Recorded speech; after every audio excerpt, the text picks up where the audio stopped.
हरे कृष्णा। आज हम गीता के तीसरे अध्याय के 9वें श्लोक से चर्चा करेंगे।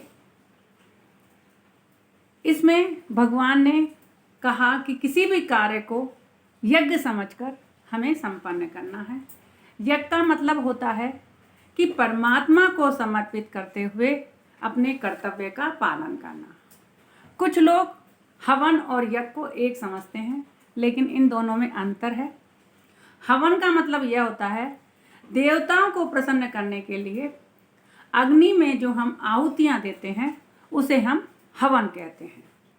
लेकिन जब देवताओं को हम अपने कर्तव्य कर्म समर्पित करके करते हैं तो वह यज्ञ करता है, यज्ञ कहलाता है।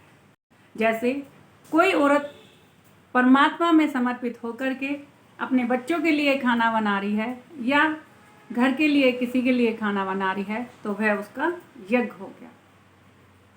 हम जो भी अपनी ड्यूटीज़ निभा रहे हैं उसको हम परमात्मा में समर्पित करके पूरी समर्पण भावना से जो कार्य करते हैं वह हमारा यज्ञ कहलाता है।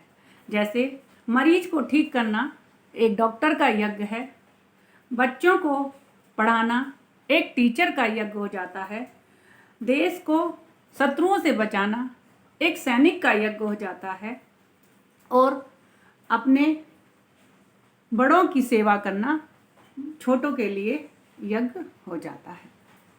लेकिन हवन जब हम देवताओं को प्रसन्न करने के लिए अग्नि के अंदर उनको भोग लगाते हैं, आहुति देते हैं, तो वह कहलाता है हवन। तो भगवान यहाँ अर्जुन से कह रहे हैं कि अपने कर्म को यज्ञ समझकर करो और दूसरे कर्म को करने से आप बंधन में बंध जाते हो। इसलिए हे अर्जुन, आसक्ति रहित होकर के अपने कर्तव्य का पालन करो।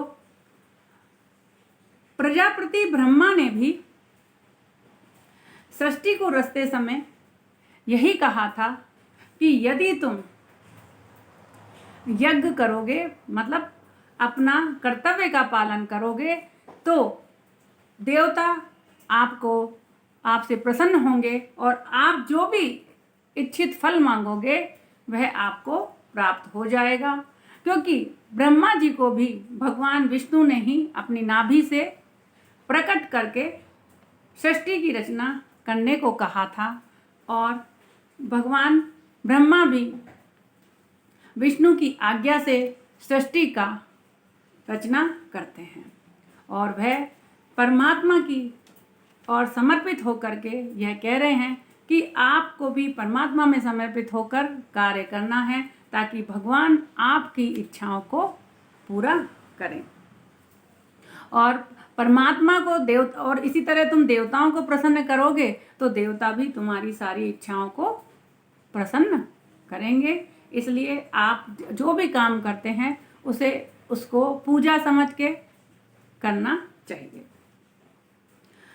और यहाँ पे आगे कह रहे हैं कि यदि आपने परमात्मा की समर्पित होकर के कार्य नहीं किया, केवल स्वार्थ से काम कर रहे हो, तो तुम पापी हो, तुम में पाप लगेगा और तुम चोर भी हो। क्योंकि आपको परमात्मा ने जो कुछ दिया है तो उसके प्रति हमें समर्पित होकर के काम करना चाहिए। यदि माँ बाप ने जन्म दिया है तो माँ बाप के प्रति समर्पित होएं, भगवान ने जन्म दिया है तो भगवान के प्रति भी समर्पण होएं।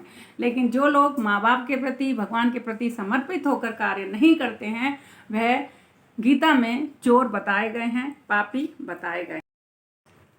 हे अर्जुन, राजा जनक जैसे बहुत से महापुरुष कर्मयोग के द्वारा परम सिद्धि को प्राप्त हुए हैं। इसलिए तुम भी निष्काम कर्मयोग द्वारा परम तत्व को प्राप्त करो, अर्थात तुम खड़े होकर युद्ध करो।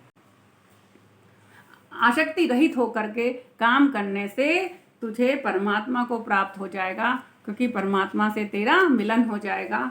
बूंद का सागर से मिलन तभी होता है जब उसकी जैसी बिल्कुल बन जाती है। तो ऐसे ही आत्मा जब परमात्मा जैसी बन जाती है तो उससे का परमात्मा से मिलन हो जाता है। आगे भगवान कह रहे हैं, जैसे जनक ने आसक्ति रहित होकर के काम किया था, ऐसे ही जन कल्याण के लिए, समाज सेवा के लिए हमें कर्तव्य कर्म का पालन करना चाहिए। हमें किसी काम को यज्ञ अर्थात परमात्मा के प्रति समर्पित होकर अपने कर्तव्यों का पालन करना चाहिए। भगवान यहाँ पे यह समझा रहे हैं।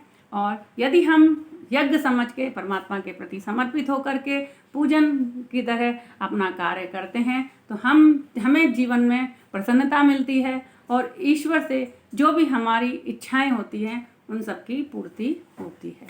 हरे कृष्ण।